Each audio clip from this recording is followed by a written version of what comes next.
नमस्ते। फार्मास्यूटिकल दुनिया के इस हाई स्टेक्स फोरेंसिक रहस्य के आज के हमारे इस विश्लेषण में आपका स्वागत है। क्वालिटी कंट्रोल की दुनिया में हर दिन अपने साथ एक नया रहस्य लेकर आता है। दवाओं की सुरक्षा पक्की करने के लिए हमें हर छोटी से छोटी डिटेल पर नजर रखनी पड़ती है, क्योंकि यहाँ दांव पर सीधे तौर पर लोगों की जान लगी होती है। तो चलिए एक क्वालिटी जासूस की नज़र से इन रहस्यों को सुलझाना शुरू करते हैं। जरा कल्पना कीजिए, आप लैब में हैं, सेंट्रीफ्यूज तेजी से घूम रहा है, लिक्विड क्रोमैटोग्राफी की स्क्रीन पर एक के बाद एक डेटा आ रहा है, एक सीक्वेंस अभी अभी पूरा हुआ है और अचानक एनालिस्ट ठिठक जाता है। मॉनिटर पर एक लाल रंग का फेल चमकने लगता है। दिल की धड़कन बढ़ जाती है ना? बस इसी एक शब्द के साथ ही एक बहुत ही क्रिटिकल रेगुलेटरी घड़ी टिक टिक करना शुरू कर देती है। यहाँ आपका हर एक सेकंड मायने रखता है। तो चलिए सीधे मुद्दे पर आते हैं।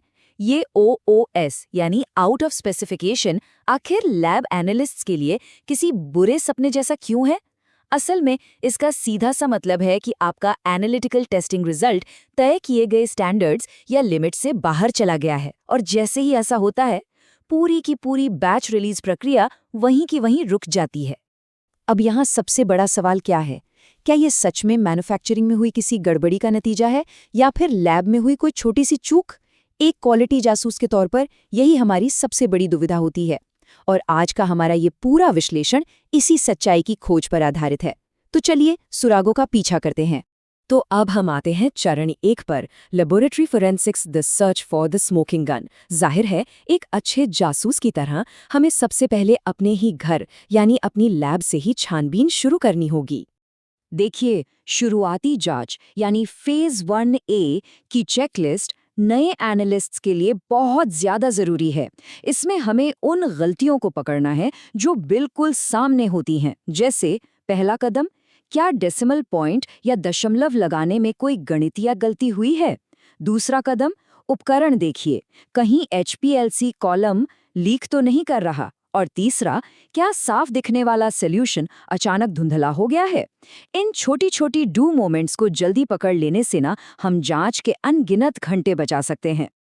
लेकिन क्या हो अगर हमें कोई स्मोकिंग गन या साफ गलती ना मिले? तब हम आगे बढ़ते हैं फेज 1B पर।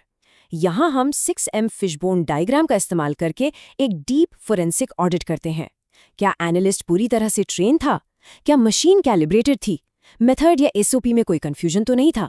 क्या रिएजेंट एक्सपायर हो चुके थे? मदर नेचर यानी लैब में नमी कैसी थी? और क्या मेजरमेंट के लिए सही स्टैंडर्ड इस्तेमाल हुआ? ये फ्रेमवर्क हर एक संभावित लैब एरर को खंगाल मारता है। अब इस जांच के दौरान ना 2 शब्दों में अक्सर कंफ्यूजन होता है, रीटेस्टिंग और रीसैम्पलिंग। इन्हें समझना बहुत जरूरी है। बाईं तरफ देखिए, रीटेस्टिंग का मतलब है उसी पुराने वाले ओरिजिनल सैंपल का दोबारा टेस्ट करना। लेकिन दाईं तरफ जो रीसैम्पलिंग है, उसका मतलब है बैच से एक बिल्कुल नया सैंपल निकालना। और यहाँ एक बात बिल्कुल साफ होनी चाहिए, आप नया सैंपल तभी ले सकते हैं जब ये 100% साबित हो जाए कि पहले वाला सैंपल खराब हो चुका था या उसमें कोई मिलावट हो गई थी। इसे अपनी मर्जी से बिल्कुल नहीं किया जा सकता। चलिए आगे बढ़ते हैं चरण 2 की ओर, solving the floating essay, entering the manufacturing plant. अब वक्त आ गया है लैब से बाहर निकलकर सीधा मैन्युफैक्चरिंग प्लांट में कदम रखने का। 82%। अब ये कोई आम नंबर नहीं है, ये एक बहुत बड़ा रेड फ्लैग है। ये एक टैबलेट ऐसे का रिजल्ट था, जबकि लिमिट 95 से 105% के बीच होनी चाहिए थी। टारगेट से इतने बड़े मार्जिन से चूकना, ये कोई छोटी मोटी गलती नहीं है, बल्कि एक बड़ा क्वालिटी अलर्ट है। अब दिलचस्प बात क्या है पता है? जब इस 82% वाले रिजल्ट के लिए फेज 1 की जांच की गई तो कुछ भी नहीं मिला। सब कुछ अनिर्णायक था। रिएजेंट एकदम ताजे थे, HPLC सिस्टम बिल्कुल स्टेबल था, लैब ने सब कुछ एकदम परफेक्ट किया था। इसका मतलब साफ था, लैब पूरी तरह से बेकसूर है और असली गड़बड़ बाहर मैन्युफैक्चरिंग फ्लोर पर ही कहीं हुई है। तो मैन्युफैक्चरिंग फ्लोर पर यह जासूसी कैसे की जाए? हम फेज 2 के तहत प्रोडक्ट के बनने की पूरी प्रक्रिया से पूछताछ करते हैं। इसके 3 मुख्य टारगेट होते हैं। पहला, बैच रिकॉर्ड्स, क्या मिक्सिंग के दौरान कोई डेविएशन हुआ था? दूसरा, उपकरणों की खराबी, क्या तापमान में अचानक कोई उछाल आया था? और तीसरा, स्टाफ, क्या कोई नई शिफ्ट आई थी या किसी नए ऑपरेटर ने मशीन संभाली थी? ये कॉम्प्लेक्स बैच फेलियर के हर पहलू की बारीकी से जांच है। और जानते हैं, इस कड़ी फेज 2 जांच के बाद आखिर फ्लोटिंग ऐसे केस का विलन मिल ही गया। पता चला कि पाउडर मिक्स करने वाले ब्लेंडर में एक डेड स्पॉट था। उपकरण की इस डिजाइन की वजह से पूरा का पूरा बैच नॉन होमोजीनियस हो गया था, यानी दवा सही से मिक्स ही नहीं हुई। तो फाइनल फैसला क्या था? ये OOS रिजल्ट पूरी तरह से वैलिड था। इसके बाद उस बैच को रिजेक्ट कर दिया गया और उस ब्लेंडर को हमेशा के लिए सुधार दिया गया। अब आते हैं चरण 3 पर, avoiding FDA warning science, staying compliant with the law. एक एग्जीक्यूटिव लेवल पर हमें ये समझना होगा कि ऑडिटर्स की नज़रों में आने से कैसे बचा जाए। यहीं पर अनुपालन या कॉम्प्लायंस की एक बहुत ही सख्त लकीर खींची गई है, जिसे हमें कभी पार नहीं करना है। बाईं तरफ जो हाइपोथेसिस टेस्टिंग है, वो एक कंट्रोल किया हुआ एक्सपेरिमेंट है, जिससे हम किसी शक को वैज्ञानिक तरीके से साबित करते हैं। लेकिन दाईं तरफ देखिए, कंप्लायंस टेस्टिंग, ये पूरी तरह से गैर कानूनी है।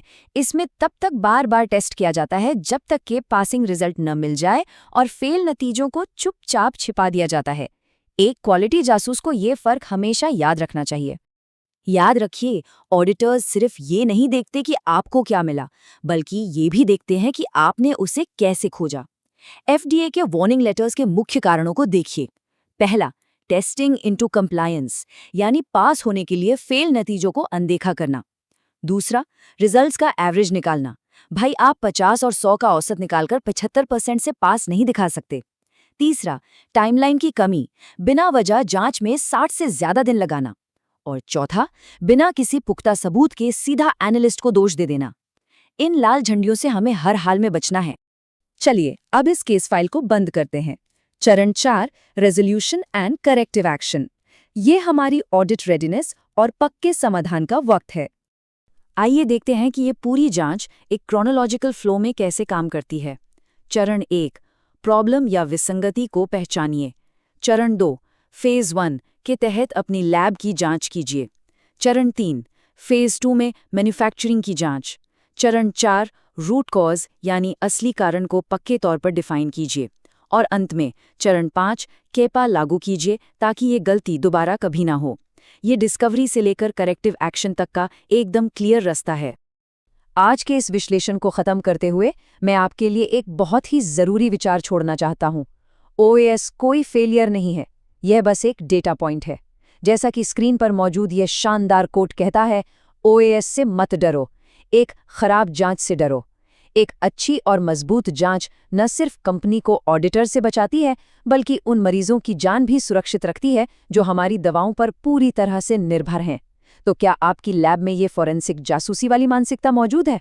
इस सवाल पर जरूर सोचिएगा। सच्चाई की इस खोज में हमेशा अलर्ट रहें।